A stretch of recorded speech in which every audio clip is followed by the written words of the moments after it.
अस्सलाम वालेकुम, आप देख रहे हैं कैपिटल टीवी और मैं हूं रुखशान मीर। नाज़रीन, लाहौर में इंस्पेक्टर सैफुल्लाह न्याजी का कत्ल एक मुअम्मा बन चुका है। सोशल मीडिया पर मुख्तलिफ आरा का इजहार किया जा रहा है। सोशल मीडिया पर अदील का एतराफ़ी बयान भी वायरल हो चुका है, जिसमें अदील की जानिब से यह एतराफ़ किया गया है कि इंस्पेक्टर चूंकि उन्हें गालियां निकालता था, इसीलिए अदील ने इंस्पेक्टर सैफुल्लाह न्याजी को उन्हीं का पिस्तौल लेकर बेदर्दी से गोलियां मारकर कत्ल कर दिया। लेकिन इस सारे मामले में एक नया मोड़ उस वक्त सामने आया जब चंद तस्वीर वायरल हुई और उन तस्वीर में इंस्पेक्टर सैफुल्लाह न्याजी के साथ कत्ल करने वाले यानी कातिल अदील को भी देखा जा सकता है। सैफुल्लाह न्याजी का एक पुराना वीडियो क्लिप भी वायरल हो चुका है, जिसमें एक यूट्यूबर उन्हें लाहौर के ही लंडा बाजार से शॉपिंग करते हुए दिखा रहा है और इंस्पेक्टर सैफुल्लाह न्याजी उस यूट्यूबर को वीडियो बनाने से मना कर रहे हैं। इंस्पेक्टर सैफुल्लाह न्याजी के बेटे की जानिब से एफआईआर का इंदराज भी करवा दिया गया है, जिसमें सारे का सारा मामला एक नया रुख इख्तियार करते हुए दिखाई दे रहा है। एसएचओ का मतन यह है कि मैं अपने वालिद सैफुल्लाह खान न्याजी के हमरा अपने चचा इम्तियाजुल्लाह खान और कज़न सलीम अहमद खान ने प्लॉट नंबर 110 ट्रक स्टैंड बाबू साबू पर रिहाइश पजीर था और मेरे वालिद सैफुल्लाह खान न्याजी लाहौर पुलिस में इंस्पेक्टर तैनात थे और 21 तारीख बवक़्त 11 बजे बाबू साबू ड्यूटी पर वापस अपनी रिहाइशगाह के साथ मार्केट की छत पर वॉक कर रहे थे और तकरीबन 11 बजे दिन मुलजिम मोहम्मद अदील ने आते ही अपना पिस्तौल निकाला और मेरे वालिद को जान से मार देने की नीयत से फायरिंग करना शुरू कर दी और फायरिंग की आवाज़ सुनकर इम्तियाजुल्लाह खान और सलीम अहमद खान बाहर आए तो मुलजिम मोहम्मद अदील ने हमें देखकर ललकारा कि अगर आप आगे आए तो मैं आपको भी मार दूंगा और असलहा लहराते हुए वहाँ से फ़रार हो गया। जब हम अपने वालिद के पास पहुँचे और उन्हें संभाला तो वो जाबहक हो चुके थे और वजह चंद रोज़ कबल मेरे वालिद साहब और मुलजिम की वर्कशॉप के सामने गाड़ी खड़ी करने पर तल्ख कलामी हुई थी और दोबारा फिर तल्ख कलामी हुई उसी रोज़ और इस रंजिश की बिना पर मुलजिम मोहम्मद अदील ने फायरिंग करके नाहक कत्ल किया। और इस एफआईआर में कुछ मजीद तफसीलात शामिल करते हुए दफ़ा 302 के तहत मोहम्मद अदील पर मुकदमा दर्ज करवा दिया गया है। अब इस एफआईआर को लॉन्च होने के चंद ही घंटे बाद एक तस्वीर मंजर आम पर आई, जिसमें इंस्पेक्टर सैफुल्लाह न्याजी मुलजिम अदील के साथ कहीं पर खड़ा है और दोनों के पास असलहा मौजूद है। एक बड़ी राइफल सैफुल्लाह न्याजी के पास है और मोहम्मद अदील ने भी हाथ में एक पिस्तौल उठा रखा है, जिससे ये बात तो इस्टेब्लिश हो सकती है कि अदील के साथ इंस्पेक्टर सैफुल्लाह न्याजी के कुछ ताल्लुकात या कोई ऐसा सिलसिला ज़रूर था कि जिसकी बिना पर वो पहले मिलते रहे। जिस प्लॉट की छत पर इंस्पेक्टर सैफुल्लाह न्याजी रिहाइश पजीर थे,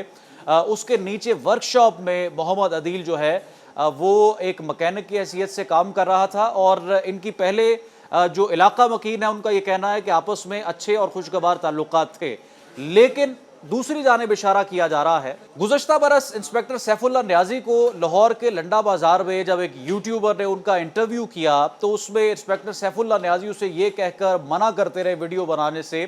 कि ये वीडियो बनाना या लंडे बाजार में मेरा इंटरव्यू करना मुनासिब नहीं लगता, लिहाजा इस वीडियो को डिलीट कर दिया जाए। और बाद में कैमरामैन को बुलाकर भी इंस्पेक्टर सैफुल्लाह न्याजी की जानिब से दरख्वास्त की गई कि इस वीडियो को डिलीट कर देना चाहिए। जबकि सोशल मीडिया पर ही एक रिक्शा ड्राइवर की बूढ़ी बेवा वालिदा की जानिब से ये अपील की गई है कि चीफ जस्टिस और आईजी पंजाब से मैं ये अपील करती हूँ कि मेरे बेटे उमर जो कि एक रिक्शा ड्राइवर है उन पर 10 किलो चर्स का झूठा मुकदमा दर्ज किया गया है और ये मुकदमा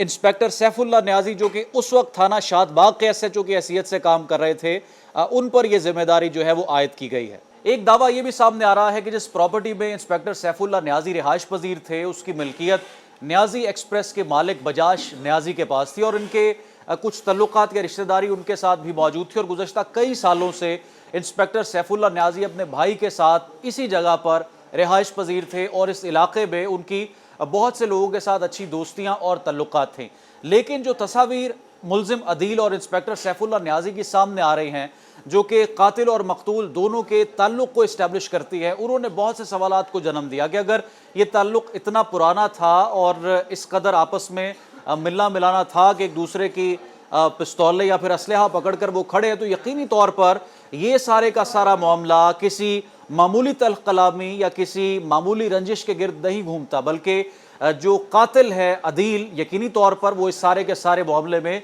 इस्तेमाल भी हो सकता है। एक वीडियो जो कि गालिबन डॉल्फिन एहलकारों की जानिब से बनाई गई, जिसमें अदील की जानिब से सिर्फ गालियां निकालने का इल्ज़ाम आयद किया गया, ये इंतहाई नाकाफ़ी है। और सोशल मीडिया पर सोशल मीडिया सार्फिन की जानिब से जो रंग इस सारे के सारे कत्ल के और 302 के मुकदमे को दिया जा रहा है, वो किसी तौर भी जस्टिफाइड नहीं है। अगर तो मामला इतना पुराना था और सिर्फ गालियों का था, फिर भी किसी इंसान को इस तरह से मर्डर कर देना जस्टिफाइड नहीं है। और दूसरी तरफ जो इशारा किसी दूसरी रंजिश का दिया जा रहा है, जब तक उसकी इन्वेस्टिगेशन इदारों की जानिब से मुकम्मल नहीं हो सकती और जब तक इस पर कोई हतमी फैसला अदालत की जानिब से सादिर नहीं किया जा सकता, तो इन शवाहिद की बिना पर ये राय कायम करना कि गालियां निकालने की वजह से एक हाजिर सर्विस पुलिस इंस्पेक्टर का इस तरह से कत्ल कर देना जस्टिफाइड है, ये भी इंतहाई नाकाफी हो। कमेंट सेक्शन में कीमती राय जरूर आगाह करें। रुखसान मीर को दें। कैपिटल टीवी से दोबारा हाजिर होंगे। अल्लाह हाफ़िज़।